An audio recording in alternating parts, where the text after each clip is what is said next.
அரசியலமைப்பு சட்டத்தின் கீழ் மிக முக்கியமான அதிகாரி இவர் தான் அப்படின்னு டாக்டர் அம்பேத்கர் யாரை சொல்லியிருக்காங்க? அரசாங்கத்தோட வரவு செலவை தணிக்கை செய்கிறது இவர் தான். அது யார்? நம்மளுடைய இந்திய தலைமை கணக்கு தணிக்கையாளர் கேக். அவங்கள பற்றி இந்த வீடியோவில் நம்ம தெளிவாக பார்ப்போம். இந்திய தலைமை கணக்கு தணிக்கையாளர் அதாவது கேக்னு சொல்லுவோம், comptroller and auditor general of India. So இவங்களை பற்றி சொல்கிற அரசியலமைப்பு பகுதி பார்த்தா பகுதி 5 மத்திய அரசாங்கம் அதில் வருவாங்க. ஆர்டிகல்ஸ் பார்த்தோம்னா 148லேருந்து 151 வரை இவரை பற்றி பேசுது. பதவிக்காலம் பார்த்தோம்னா 6 ஆண்டுகள் அல்லது 65 வயது வரை. இது எதில் ஃபஸ்ட்டு வருதோ அது வரை. ஓகே, யார் இவங்களை நியமிப்பா? இந்திய குடியரசுத் தலைவர் தான் நியமிப்பார். ஸோ இவரை எப்படி நீக்கம் செய்ய முடியும் அப்படின்னா, உச்சநீதிமன்ற நீதிபதி நீக்கும் அதே கடினமான நடைமுறை தான் நாடாளுமன்ற தீர்மானம் மூலம் நீக்க முடியும். அடுத்து, இவருக்கு பதவிக்காலம் முடிஞ்ச பிறகு வேறு எந்த பதவி வைக்க முடியுமா அப்படின்னா கிடையாது. பதவிக்காலம் முடிந்த பிறகு மத்திய அரசிலோ மாநில அரசிலோ எந்த பதவியும் இவரால் வைக்க முடியாது. அடுத்ததாக கேகோட பெயர் விளக்கம் என்னன்னு பார்ப்போம். ஸோ கேக் அப்படின்னா என்ன? Comptroller plus auditor general. Okay, இந்த கம்ப்ட்ரோலர் அப்படிங்கிறதுக்கு என்ன அர்த்தம்னா தலைமை கட்டுப்பாட்டாளர். அதாவது அரசாங்கத்தின் பணப்பெட்டியிலிருந்து பணம் வெளியே போகிறதுக்கு முன்னாடியே அதை சரிபார்த்து கட்டுப்படுத்துகிற அதிகாரம் இவர்கிட்ட தான் இருக்குது. இதில் இன்னொரு விஷயம் நம்ம தெரிஞ்சுக்க வேண்டிய விஷயம் என்னென்னா, இந்த அதிகாரம் இந்தியாவுக்கு கிடையாது. இது பிரிட்டன் கேகுக்கு மட்டும்தான் உண்டு, இந்தியாவுக்கு கிடையாது. ஆனாலும் இந்த பேர் கண்டினியூ ஆகிட்டே இருக்கு இப்போ வரைக்கும். அடுத்து ஆடிட்டர் ஜெனரல்னால் என்னது? தலைமை தணிக்கையாளர். அரசாங்கம் பணத்தை செலவு செஞ்ச பிறகு அந்த செலவு சட்டப்படி சரியானதா இல்லையா அப்படிங்கிறத ஆய்வு செய்கிறது தான் இந்த தலைமை தணிக்கையாளரோட அதிகாரம். இதுதான் நம்ம இந்தியாவில் இப்போ ஃபாலோ பண்ணிகிட்ருக்க ஒரு முறை. அடுத்து கேகோட சிறப்புகள் என்னென்னு பார்ப்போம். மத்திய மற்றும் மாநில அரசுகளின் நிதி நிர்வாகத்தை மேற்பார்வையிடும் முக்கிய பொறுப்பாளர் யார்? இந்த இந்திய தலைமை கணக்கு தணிக்கையாளர். இவர் பொது கணக்கு குழுவில் கண்களும் காதுகளும் என அழைக்கப்படுகிறார். இது ரொம்ப முக்கியமான பாயிண்ட்டு. இப்போ பொது கணக்கு குழுவின் கண்களும் காதுகளும் என அழைக்கப்படுபவர் யார்? நம்ம இந்திய தலைமை கணக்கு தணிக்கையாளர். இந்திய தணிக்கை மற்றும் கணக்குத்துறையின் தலைவரும் இவர் தான். சரியா?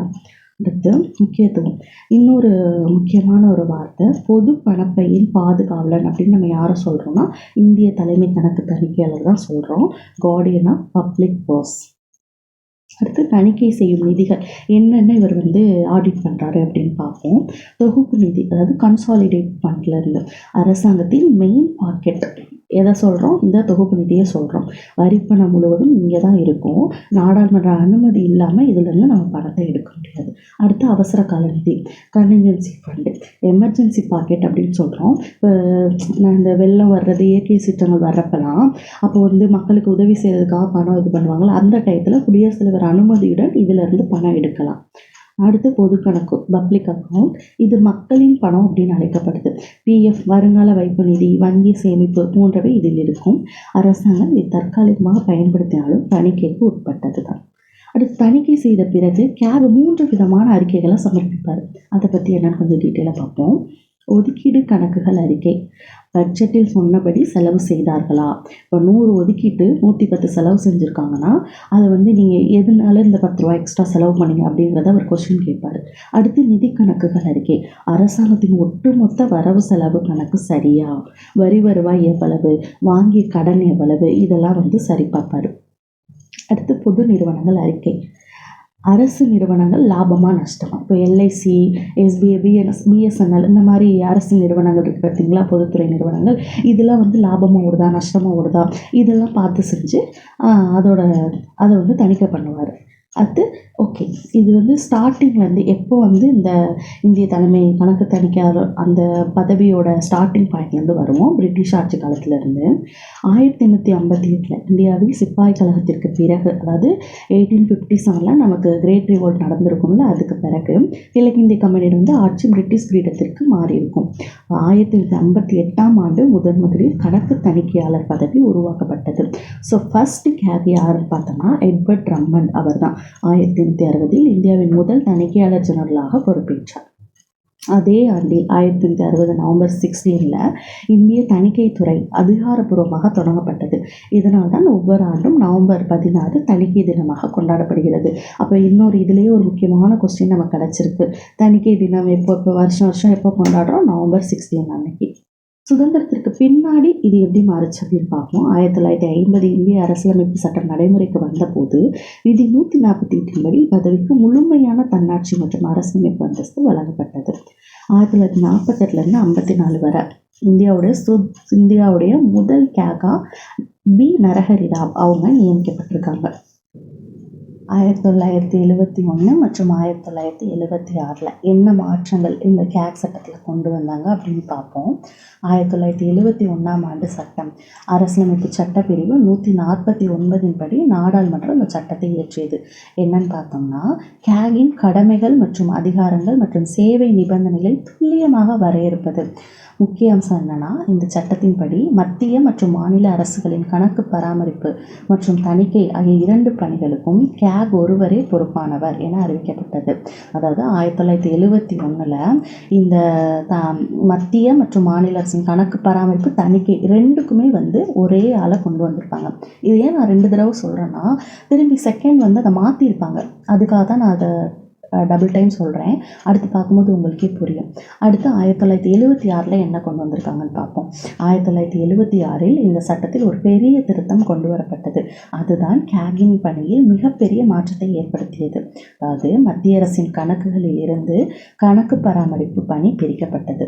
கணக்கு எழுதுபவரே அதை ஆய்வு செய்யக்கூடாது என்ற நிர்வாக சீர்திருத்த குழுவின் பரிந்துரையின்படி இது மாற்றப்பட்டது. இப்போ எப்படி இருக்கு அப்படின்னு பார்த்தா, கேக் தணிக்கை மட்டுமே செய்கிறாரு, கணக்கு எழுதுறது கிடையாது. இன்னும் மாநில அரசில் பார்த்தோம்னா, இன்னும் பெரும்பாலான மாநிலங்களில் கணக்கு பராமரிப்பு மற்றும் தணிக்கை ஆகிய 2ஐயும் கேகே மேற்கொள்கிறார்.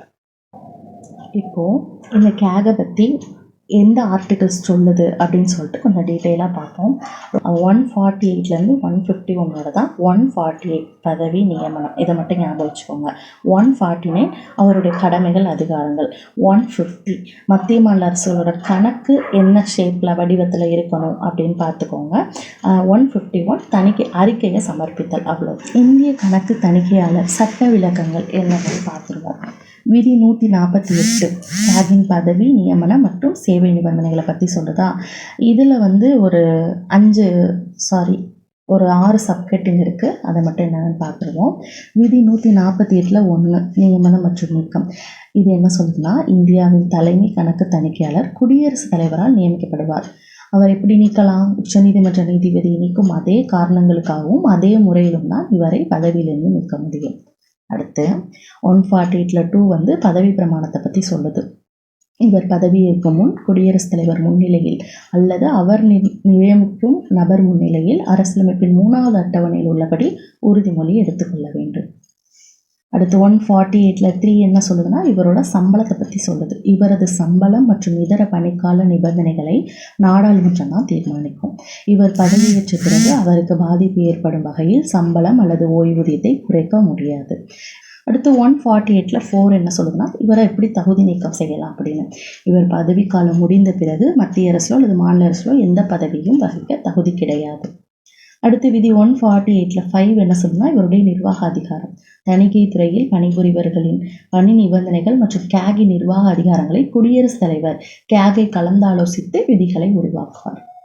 அடுத்து 148 6 என்ன சொல்லுன்னா, செலவினங்கள் பற்றி. கேக் அலுவலகத்தின் அனைத்து நிர்வாக செலவுகள், சம்பளம், ஓய்வூதியம் உட்பட இது எல்லாமே இந்திய தொகுப்பு நிதியிலிருந்து தான் எடுக்கப்படும். அடுத்து 149 கேகின் கடமைகள் மற்றும் அதிகாரங்கள். மத்திய மற்றும் மாநில அரசுகள் அரசு நிதி உதவி பெறும் நிறுவனங்களின் கணக்குகளை தணிக்கை செய்தல். எல்லாம் பார்த்துக்கோங்க. மத்திய மற்றும் மாநில அரசுகள் மட்டும் இல்லாமல் அரசு நிதி உதவி பெறும் நிறுவனங்களோட கணக்குகளையும் இவங்க தணிக்கை பண்ணுவாங்க. அடுத்து விதி 150 கணக்குகள் பராமரிக்கப்படும் வடிவம். மத்திய மற்றும் மாநில அரசுகளின் கணக்குகள் எந்த வடிவத்தில் பராமரிக்கப்பட வேண்டும் என்பது கேகின் ஆலோசனையின் அடிப்படையில் குடியரசுத் தலைவரால் முடிவு செய்யப்படும்.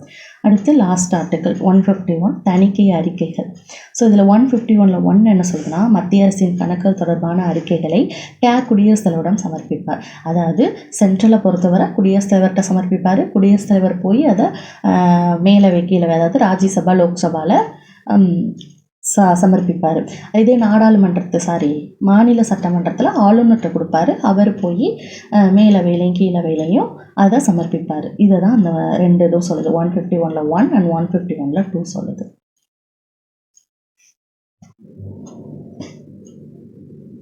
அடுத்து ஒரு முக்கியமான பிரிவு 279 நிகர வருமானம் என சான்றளித்தல். அதாவது அரசாங்கம் வசூலிக்கும் வரையில் வசூலிப்பதற்கான செலவுகள் போக மீதி எவ்வளவு தொகை நிஜமாகவே கையில் இருக்கிறது என்பதை சான்றளிப்பது. அதாவது புரிகிற மாதிரி சொல்லணும்னா, இப்போ கவர்மெண்ட் ஒரு வரி வசூல் செய்யுது. அந்த வரி 100 ரூபான்னு வச்சுப்போம். அந்த 100 ரூபாய்க்கு இந்த 100 ரூபாயை வசூல் செய்கிறதுக்கு ஒரு செலவாகும்ல. அங்கே போய் வண்டியில் போய் அதை போய் அந்த வரியை வசூலிக்கிறதுக்கு இதுக்கெல்லாம் சேர்த்து ஒரு 5 ரூபா செலவாகுதுன்னு வச்சுக்கிறோம். அப்போது அந்த 100 ரூபாயில் 5 ரூபா போக 95 ரூபா தான் உண்மையான செலவு. இதுதான் நிகர லாபம், இவ்வளோதான் கிடச்சிருக்குன்னு கவர்மெண்ட் சொன்னாலும் அதை கேக் ஏற்றுக்க மாட்டாங்க. கேகா புள்ளி விவரப்படி ஆராய்ஞ்சு ஆமாம் இதுதான் 95 ரூபா தான் இருக்குது அப்படின்னு சான்றளிக்கிற உரிமை கேக்குக்கு இருக்குது. அதுதான் சொல்லியிருக்காங்க. அதுதான் இந்த பிரிவு 279 சரத்து 279 படி இந்த நிகர வருமானம் குறித்து கேக் அளிக்கும் சான்றிதழ் இறுதியானது. இதை யாரும் கேள்வி கேட்க முடியாது. அடுத்து கேக் மற்றும் பொது கணக்கு குழு இடையிலான உறவு என்ன அப்படின்னு பார்ப்போம். கேக் சமர்ப்பிக்கும் 3 தணிக்கை அறிக்கைகளை ஆழமாக ஆய்வு செய்வது இந்த குழு, அதாவது பொது கணக்கு குழு தான். எனவே கேக் அந்த பொது கணக்கு குழுவின் நண்பன், தத்துவஞானி மற்றும் வழிகாட்டி என அழைக்கப்படுகிறார். ரொம்ப முக்கியமான பாயிண்ட்டு. கேக் எப்படி அழைக்கப்படுது? பொது கணக்கு குழுவோட நண்பன், தத்துவஞானி மற்றும் வழிகாட்டி என அழைக்கப்படுகிறார். பொது கணக்கு குழு இந்திய நாடாளுமன்றத்தின் முக்கிய நிதி தணிக்கை குழு. இது அரசின் செலவுகளை முழுமையாக ஆராய்கிறது. இன்னும் ஒரு முக்கியமானது நம்ம தெரிஞ்சுக்க வேண்டியது என்னன்னு பார்த்தோம்னா, இந்த கேக் தணிக்கைகள் நிறைய ஊழலை மக்களுக்கு வெளிச்சம் போட்டு காட்டியிருக்கு. இவை அரசியல் மற்றும் நிதி முறைகேடுகளை வெளிச்சம் போட்டுள்ளன. பிரபல வழக்குகள் 2G ஊழல், நிலக்கரி ஊழல், பாரத் மதான், ஆயுஷ்மான் பாரத், இந்த மாதிரி இதில் நிறைய ஊழல்களை வெளிச்சம் போட்டு காட்டியிருக்கு. இத்தகைய அறிக்கைகள் நாடாளுமன்ற விவாதங்கள், CBI விசாரணைகள் மற்றும் அரசு மாற்றங்களுக்கு வழிவகுத்தன. ஃபஸ்ட்டு கேக்ல இருந்து, அதாவது சுதந்திரத்துக்கு அப்புறம் உள்ள ஃபஸ்ட்டு கேக்ல இருந்து இப்போ 15th கேக் இப்போ போயிட்டுருக்கு. இதோட தலைமை இதுவரை ஒரு 15 பேரோட நேம் இருக்குது. இது கொஞ்சம் பார்த்துக்கோங்க. ரொம்ப முக்கியமானது இந்த ஃபஸ்ட்டு உள்ள நேமும் 15th நேமும். ஸோ ஃபஸ்ட்டு நம்ம ஏற்கனவே பார்த்தது வி நரஹரி ராவ் 1948 1954 வரை கேகாக இருந்தாங்க. இப்போ 15th கேக் யாருன்னா சஞ்சய் மூர்த்தி. நவம்பர் 2024 இப்போ வர அவங்க தான் இருக்காங்க. ஓகே, இப்போ நீங்கள் வீடியோ பார்த்ததோட சில கொஸ்டின்ஸ் இருக்குது, அதையும் அட்டன் பண்ணி பாருங்கள். அப்போ தான் உங்களுக்கு எந்தளவுக்கு புரிஞ்சிருக்கு அப்படிங்கிறது உங்களுக்கு தெரியும். ஸோ ஃபஸ்ட்டு கொஸ்டின் பார்ப்போம். இந்திய அரசியலமைப்பின் எந்த விதி இந்திய தலைமை கணக்கு தணிக்கையாளர் அலுவலகத்தை உருவாக்குகிறது? ஸோ இது 148 தான். ஏன்னா அவரோட நியமனத்தை பற்றி அதில் தான் சொல்லுது, அலுவலகத்தை பற்றி அதில் தான் இருக்கும். அடுத்து செகண்ட் கொஸ்டின். இந்திய தலைமை கணக்கு தணிக்கையாளர் தொடர்பான பின்வரும் கூற்றுகளில் எது சரியானது? ஃபஸ்ட் ஆப்ஷன் பாருங்கள். இவர் குடியரசுத் தலைவரால் நியமிக்கப்படுகிறார். ஆமாம், கரெக்டு. இவருடைய பதவி காலம் 6 ஆண்டுகள் அல்லது 62 வயது வரை. 65 வரை தான், 62 வயது வரை கிடையாது. அப்போ இது வராது. இவருடைய பதவி காலம் முடிந்த பிறகு அரசு பணியில் ஈடுபட முடியாது. கரெக்டு. அப்போ 1 and 3 கரெக்டு. Third question. கீழ்கண்டவற்றுள் எவர் பொதுப்பணப்பையின் பாதுகாவலன் என அழைக்கப்படுகிறார்? யார்? இந்திய தலைமை கணக்கு தணிக்கையாளர் தான். அடுத்து பொறுத்துக பாருங்க. விதி 148 என்ன சொல்லுது? அவருடைய பதவி மற்றும் நியமனம். 149 கடமைகள் மற்றும் அதிகாரங்கள். 150 கணக்குகள் பராமரிக்கப்படும் வடிவம். 151 அறிக்கைகளை சமர்ப்பித்தல். So 3, 4, 1, 2 first option. Next 5th question. 1976 கேகின் பணிகளில் செய்யப்பட்ட மாற்றம் என்ன? பாருங்க. மத்திய அரசின் கணக்கு எழுதும் பணியிலிருந்து தணிக்கை பணி பிரிக்கப்பட்டது. Option B. 6th question. சரத்து 279 படி நிகர வருமானம் குறித்த சான்றிதழ் அளிப்பவர் யார்? நம்ம கேக் தான். 7th question. கேக் எவருடைய நண்பன், தத்துவஞானி மற்றும் வழிகாட்டி என்று அழைக்கப்படுகிறார்? பொது கணக்கு குழு, public accounts committee. 8th question. Cake தனது தணிக்கை அறிக்கைகளை யாரிடம் சமர்ப்பிப்பார்? Option C. அதாவது சென்ட்ரலை பொறுத்தவரை குடியரசுத் தலைவர்கிட்ட, ஸ்டேட்டை பொறுத்தவரை ஆளுநர்கிட்ட. 9th question. இந்தியாவின் முதல் தலைமை கணக்கு தணிக்கையாளர்? Option A, V Narahari Rao. 10th question. So கூற்று ஏ, கேகை பதவி நீக்கம் செய்யும் முறை உச்சநீதிமன்ற நீதிபதி நீக்கும் முறையை போன்றது. காரணம் என்ன கொடுத்துருக்காங்க பாருங்க. கேக் ஒரு சுதந்திரமான அரசியலமைப்பு அந்தஸ்து கொண்ட பதவி. ஊற்றும் காரணம் ரெண்டுமே சரி. ஏ என்பது சரியான விளக்கம். 11th question. இந்தியாவின் 15வது தலைமை கணக்கு தணிக்கையாளராக நியமிக்கப்பட்டவர் யார்? ஆப்ஷன் பி சஞ்சய் மூர்த்தி, கே சஞ்சய் மூர்த்தி. அடுத்து 12th கொஸ்டின். இந்திய அரசியலமைப்பின்படி மிக முக்கியமான அதிகாரி என்று டாக்டர் பி.ஆர். அம்பேத்கர் யாரை குறிப்பிட்டுள்ளார்? இந்திய தலைமை கணக்கு தணிக்கையாளர். வீடியோ உங்களுக்கு பிடிச்சிருக்குன்னு நினைக்கிறேன். பிடிச்சிருந்தா லைக் பண்ணுங்கள், ஷேர் பண்ணுங்கள், கமெண்ட் பண்ணுங்கள்.